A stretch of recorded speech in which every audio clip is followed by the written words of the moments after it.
Hey everyone, how's it going? Octopus here and welcome back to evercrisis. I'm going to be showcasing how to get an S plus rank on the crisis dungeon. I'm actually be doing both of them back to back. Hopefully I upload them right away. This is going to be a no overboost account. What that means is that no matter if I get extra weapons of any kind of weapon, extra copies, I won't combine them, so you'll never see any red weapons unless they're event weapons, and that's about it. So this is a no overboost account.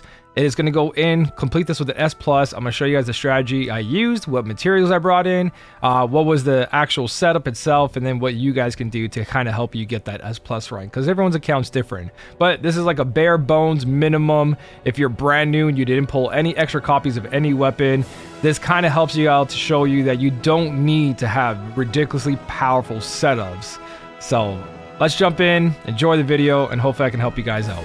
Alright, so here's the setup, 128 power level. Power levels, never really look at that, it doesn't matter. My main account was at like 128 with red weapons all over the place. This account's no red weapons, 128. Power level doesn't justify what a setup is. The strategy and the characters justify what's going on and how you play. So let's talk about what makes this team work and why I got an S+ rank on this crisis dungeon. We're bringing in fire materia, 3-star. It doesn't matter if it has flat stats, percentage. The more stats you got on it, the better for your character. But what we're getting here is that 3-star materia on a 20% slot with 275 potency is very, very strong. And you can see that it doesn't even raise my magic attack up. It raises it by plus 15. If it was a percentage, it would be better, but that doesn't matter. That's materia on Matt.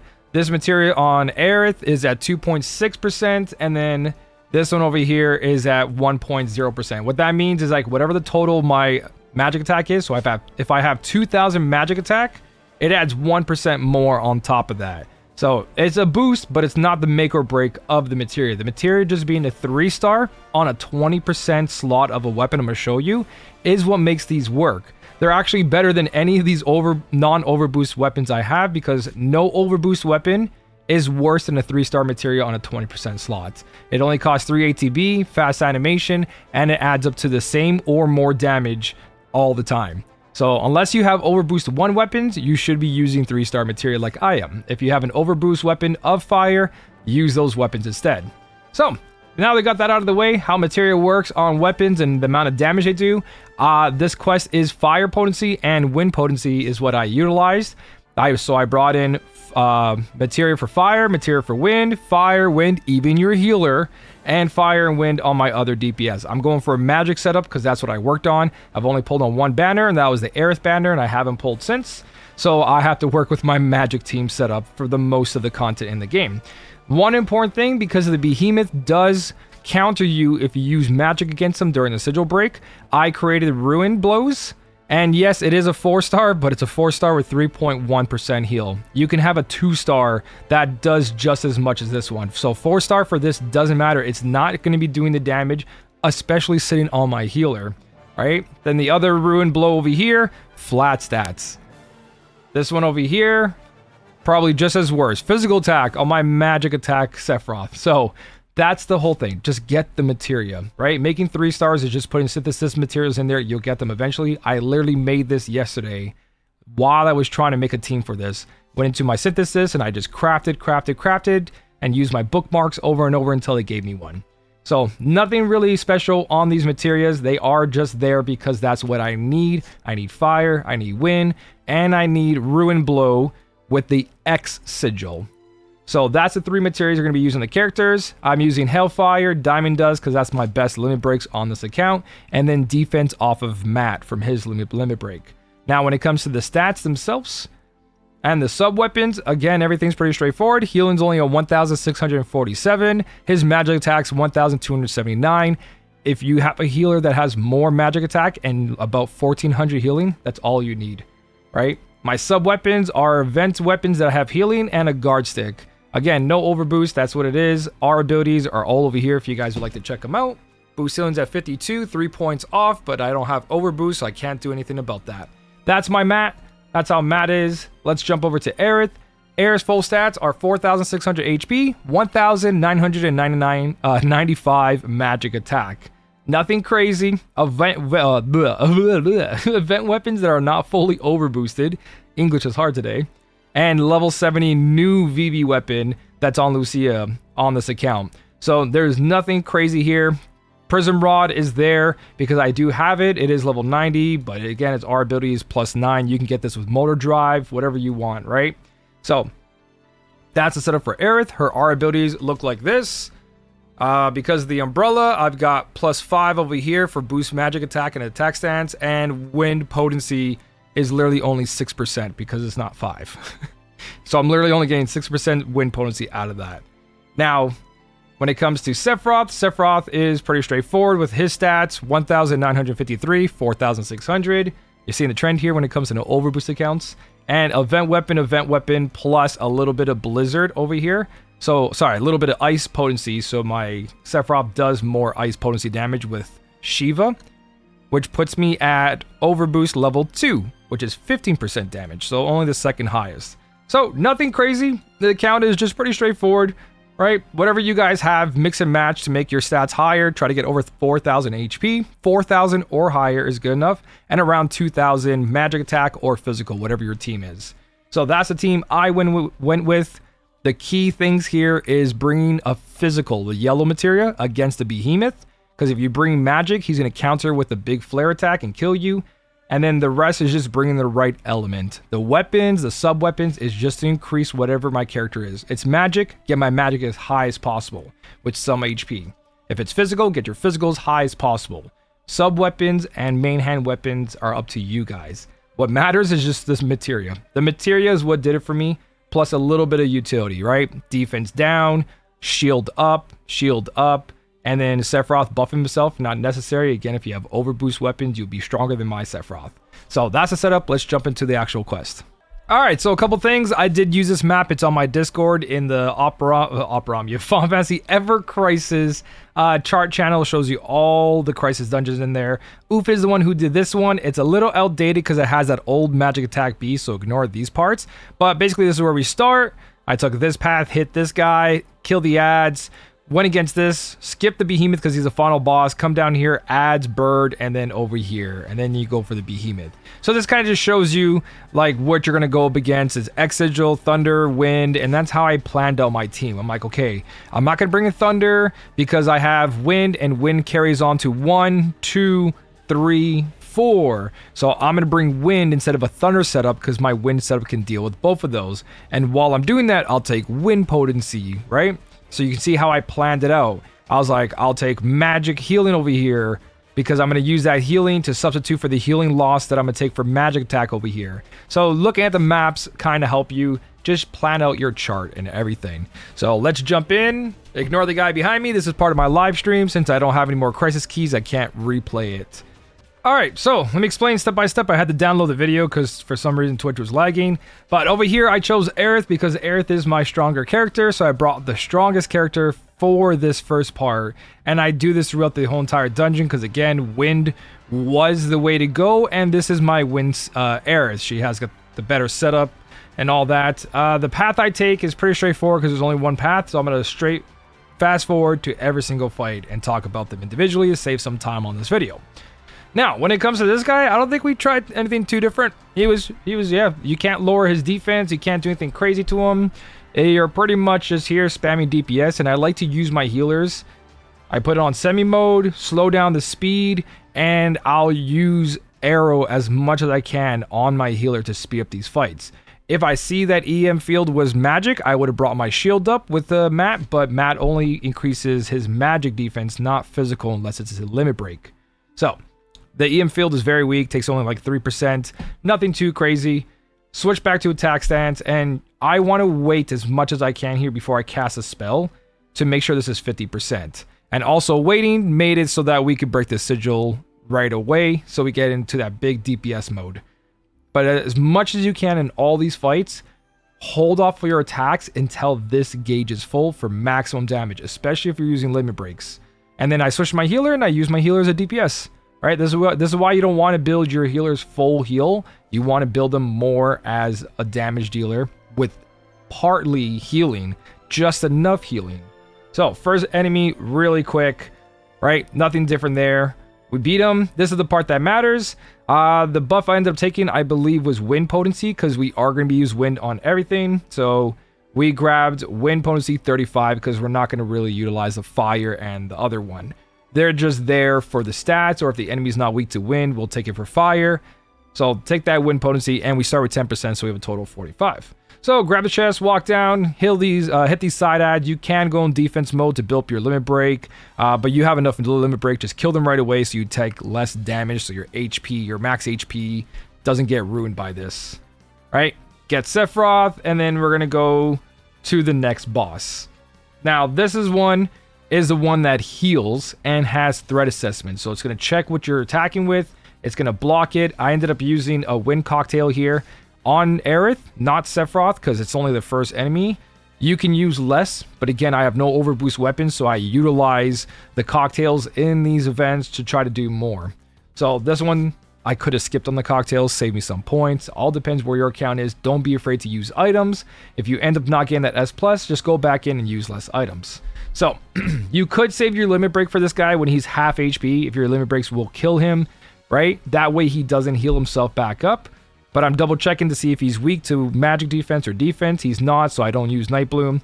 And right away, I start spamming damage, even on my healer, because you just want to get through these fights as soon as possible.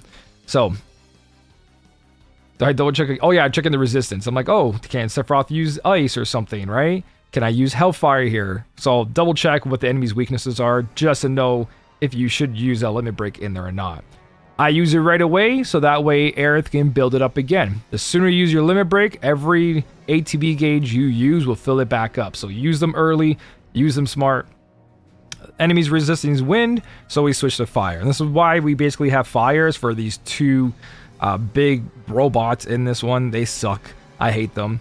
Right? They have that resistance to magic or physical, and then they have resistance to element. So right over here, if I had 2 limit breaks ready to go for summon, I would just pop them off right now before he does self-restore and finish it off. As you can see, we almost did it. I'm switching between all my characters and spamming damage. Right? I'm not going to heal that little bit of HP I'm missing. Nothing like that. Just damage, damage, damage, damage, so we don't get through anything where he attacks us. So he's constantly switching, checking the threat, checking the threat. Every time that threat assessment happens, if he has a buff on, he'll drop it. That's when you cast your limit break. That's when you cast damage. Right? Because there's no buff up. He hasn't said, oh, you're fire or wind. And then eventually he just breaks down and then it's GG. So, just spamming. That's all I did there. Now, for the buff itself, we're going to take healing potency. Or I think, no. On this one, we took the physical defense and magic defense. So that way Behemoth didn't hurt us as much. We could have took more healing potency, but I think it was pretty safe. I double checked the map. I checked like every single one. And the end result here was physical defense.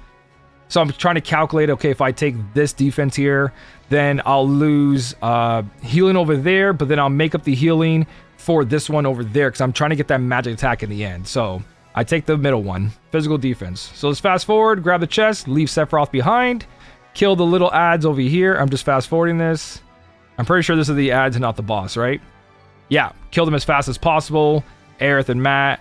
And then we're going to use another cocktail on Aerith, because Sephiroth's not with us, to fight the next enemy, which is the bird. Double check your HP, make sure you're in a good place, try to use less items until the end. But using cocktails for more damage to get out, take less damage, equals more score than you use that cocktail. Now again, we're checking if we can lower defense, and if it's weak to fire or not. So I'm going to try to cast my Night Blooms in there first. Oh, I didn't even attempt it. I just double checked to see how much damage I was doing. I was like, oh, that's good damage. Right? And then, yeah, we're seeing the fire resist. I'm like, oh yeah, fire resist? What do you mean? He's weak to the hellfire. Boom, just cast it. Sometimes I like to double check, right? I don't want to rush it. I do have it on auto mode because I know my Aerith is doing good damage and Matt's helping with that backup DPS. So we cast the hellfire and just pure DPS, pure DPS. I don't think he gets to do anything too crazy here. We do have it on auto mode, which screwed me over a little bit there, like you guys just saw. And to take a little bit of damage, I believe... No, I didn't use my limit break. So I was like, is this going to hurt? Which, in hindsight, I should have used it. So I took less damage, so less items to bring my max HP back up. So this one's a little bit back and forth, right? Gotta wait for that 50% before we cast it. 50%, boom. And just go until he does anything else crazy. Switch to my healer because he started to cast shield. He started to cast other stuff. So I'm going back and forth between both of them because I don't want to heal. I want to get out of these fights as soon as possible. That was a misclick. I was really upset about that. I'm like, I just wasted DPS. And even though the sigil phase is here, I know that if I just spam wind on him, we'll kill him before all this. So we're not going to try to break the sigil because my ruin damage is physical, first of all, and it does no damage. So I'm just going back and forth and casting that wind damage over and over until he's dead. So a couple mistakes here.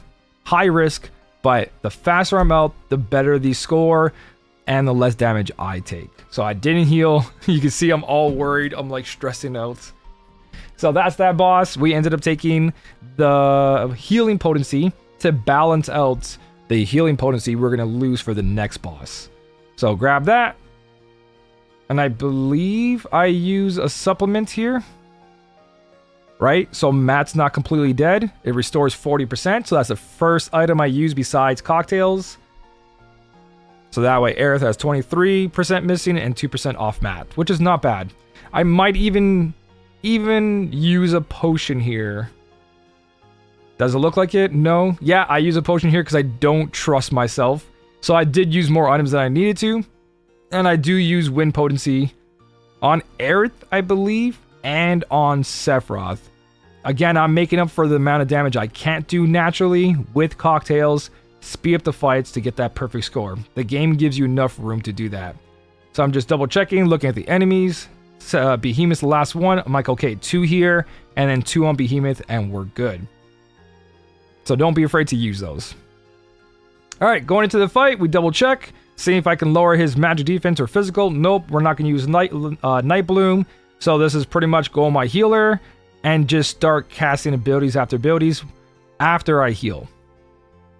I believe I try to go for a heal here, and if I don't, I think I almost nearly killed myself.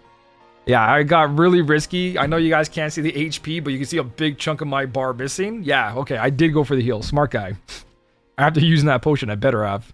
So, for this boss, it's pretty straightforward. If he's resisting wind, you use fire. If he's resisting fire, you use wind. He's just tanky, he doesn't heal himself, and he does damage. So the other one was more of a staller to try to reduce your points.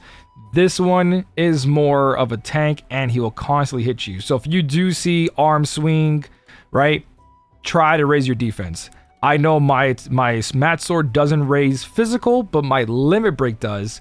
So I try to mitigate the damage I'm taking here so I don't die. But I end up using a cottage after this fight to fully restore. So you don't even need this Limit Break to protect you because he doesn't do crazy amounts. Make sure I'm fully topped off because I'm not sure what's going to happen with this account. Arm Sweep comes in and I believe it's a good amount of damage. But because I have 2 physical defense up, it wasn't anything crazy. And again, you didn't need that defense up. It's just nice to have there as a safety blanket. But if you had like Ramu or something, or another DPS Limit Break, it would have been faster and safer here. So fully heal up, and this is where we just kind of go through the phases. Back and forth. I tried eventually, because that guy was hitting hard, and he was only hitting Matt, and he's raising his magic attack and physical attack, so he's getting stronger and stronger, and we're not doing good DPS here. Like, this is where we're hurting. So I'm making sure to switch to defense mode, so my Matt's max HP doesn't go below more than what it is right now. It's at 38, minus 38, which is big. So if I didn't use that supplement I did before, I would have been pretty much dead here. So we got a threat assessment. During that threat assessment, you see how all the defense dropped? There's no defense, no physical, no magical. Pop your Limit Breaks. Do as much damage as you can right now while he doesn't have any defense up. This is where you go ham. And that's going to speed this fight up a ton. So back in here, making sure your healer is doing damage during this. He's going to cast Flame Ward. So we're only going to use wind now because you can see up here, he has that flame symbol and magic. So magic resist, fire resist is currently on him. My whole team is magic. I have no choice. So just keep spamming. A threat assessment's coming up, which is really good. So if you see that, don't do any attacks. Save your ATB. As soon as he does that, spam all your attacks as fast as you can. Right? Boom, spam, switch a character, spam it, switch a character before it comes back in. spam it, right? All at the same time, just making sure that if he does about to kill someone, go back to your healer and heal. And I believe he has a breakdown point, or I think it's only the other one. So he didn't even get to do a real threat assessment there.